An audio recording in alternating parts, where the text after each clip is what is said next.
সময়ের কাজ যখন সময়ে করা হয় না তখন চাপ তো অনেকটাই বাড়বে। কাল যেহেতু শনিবার আমাদের স্কুল ছুটি থাকে, দুপুরে খাওয়া দাওয়ার পরে একটা জায়গায় বেরিয়ে চলে গেছিলাম, ব্যাস বাড়তি চাপ তো থাকবেই। সেই থালা বাসন পড়ে আছে, দুপুরের খাওয়া দাওয়ার থালা বাসন, আর রাত্রে ফিরে এসে করতে ইচ্ছা হয়নি। সকালে যে করব, সকালে ঘুম থেকে উঠেই দেখি বাচ্চারা হাজির হয়ে গেছে। মানে সকালে আমার টিউশন, রবিবার সকালে করি, যেহেতু স্কুল ছুটি থাকে আমি সকালেই করে দিই।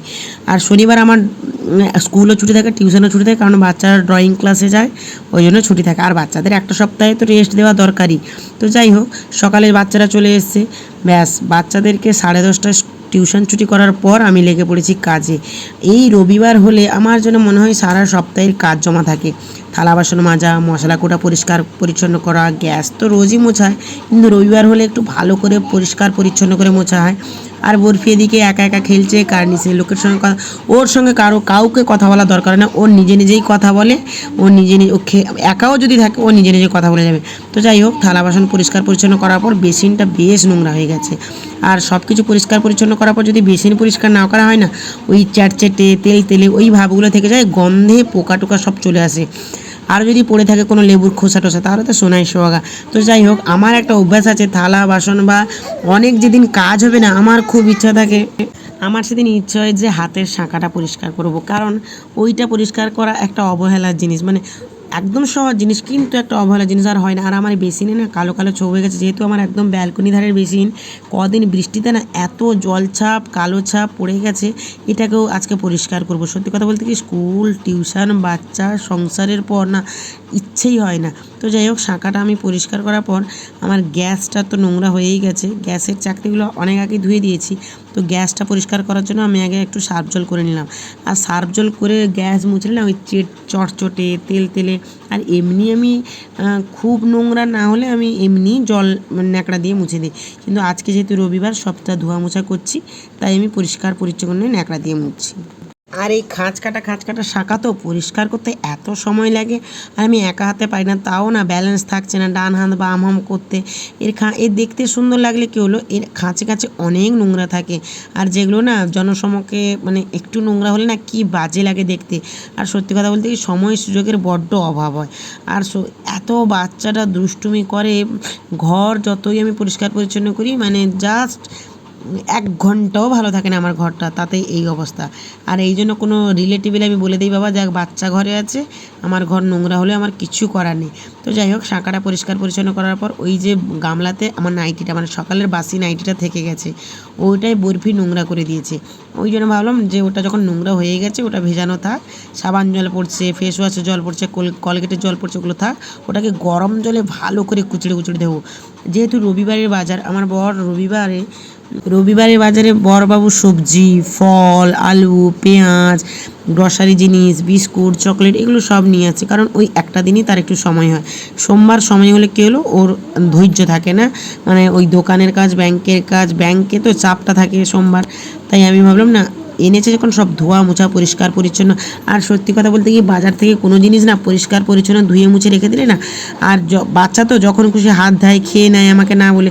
বললাম না, ধুয়ে মুছে পরিষ্কার করে রাখলে ও তার ওর মতো করে খেয়ে নিই, তখন আমার আর ভয় থাকবে না, আমার সংশয় থাকবে না যে খেলো ধোয়া আছে ওকে নেই। তো আমার মোটামুটি সব সবজি, ফল, আলু, পেঁয়াজ, আর আলুটা আমি বিশেষ করে একটু ধুয়ে নিই, কারণ ওই ফল ধোয়া জলেই ধুয়ে নিই। ওই বালিটাকে থাকে তো, মানে যখন আমি আলুটাকে কুচু কুচু করবো, ওইটা আমার হাতে নোংরা লাগে। তো যাই হোক, সব কাজ বাজ শেষ, আবার ঘর মোছার পালা।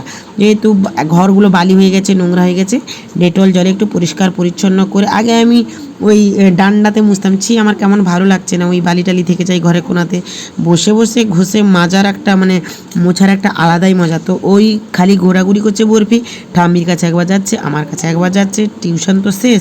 তো যাই হোক, ঘর মোছামুছি কমপ্লিট। আর আমার ঘরটা আমি ডেলিই মুছি, ডেলি, কারণ বাচ্চারা, ছোটো ছোটো বাচ্চারা পড়তে আসে, ওদের পরিষ্কার, যেহেতু আমারও বাচ্চা ঘরে আছে, ছোটো ছোটো বাচ্চারা পড়তে আসে, ঘরটা পরিষ্কার পরিচ্ছন্ন থাকলে কি আমারও মনটা ঠিক থাকে যে না বাচ্চারা কোনো কিছু আর আমার ঘরের মধ্যে যদি কোনো কিছু পড়েও যায়, বরফি যখন তখন আমাকে না বলে তুলে খেয়ে নেয়। ওই ভয়টা আর আমার থাকে না যে ঘর একদম নোংরা, বরফি বাচ্চাটা খেয়ে নিল, ওইটার ভয় থাকে না। যাই হোক, খেয়েছে কিছু করার নেই, পরিষ্কার পরিচ্ছন্নতা আছে।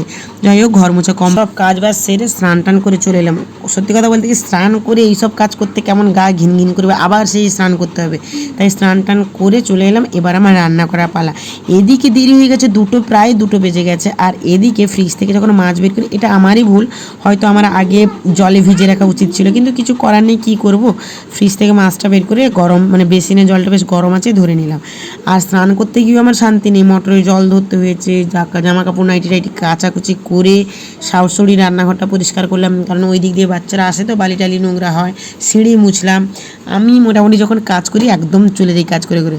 আর এদিকে বড়বাবু এত সুন্দর টাটকা টাটকা ঝিঙে এনেছে, আমি বললাম না, ও ঝিঙে পোস্ত খাবে, আর ওর ঝিঙে পোস্ত না করে দিলে ও রেগে, কালকে যখন এই ঝিঙে পোস্তটা করবো না, ওই ঝিঙেটা টেস্ট থাকবে না, কিছুটা হলেও শুকিয়ে যাবে।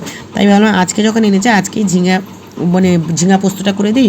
আর আজকে আমার মেনুতে একদম সিম্পল খাবার, ঝিঙে পোস্ত, মাছ ভাজা আর বড়ি ভাজা।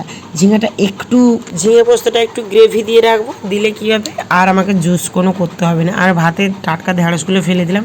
আর মাছ ভাজার সময় আমার এত ভয় লাগে, পাছে মনে হয় যেন আমার মুখে ছিটকে পড়বে, গায়ে ছিটকে পড়বে। তো যাই হোক, রান্নার কাজ কমপ্লিটের দিকে। এইদিকে আমার বরবাবু চলে এসেছে, ও বরফির সঙ্গে একটু খেলাধুলা করছে, আর ওর জন্য স্টিকার এনেছে। আর সকালে কিন্তু আমার অনেক কাচাকুচি কমপ্লিট হয়ে গেছে। এদিকে বরবাবু চলে এসছে, আমার রান্না কমপ্লিটের মুখে। আর সকালে টিউশন হওয়ার আগে আমি কিন্তু অনেক কাচাকুচি করে নিয়েছি, যেগুলো আমি বাইরে মিলে দিয়েছি। সেগুলো বরফির ছোটো ছোটো জামা কাপড়গুলো, তো বাইরে একটু রোদটা আছে। আর আজকের ওয়েদার একদমই মানে কি বলবো, গুমোট, কিন্তু রোদ নেই বৃষ্টিও নেই, একাকার কারণ। এটা টিউশন শুরু হওয়ার আগে আমি করে নিয়েছি।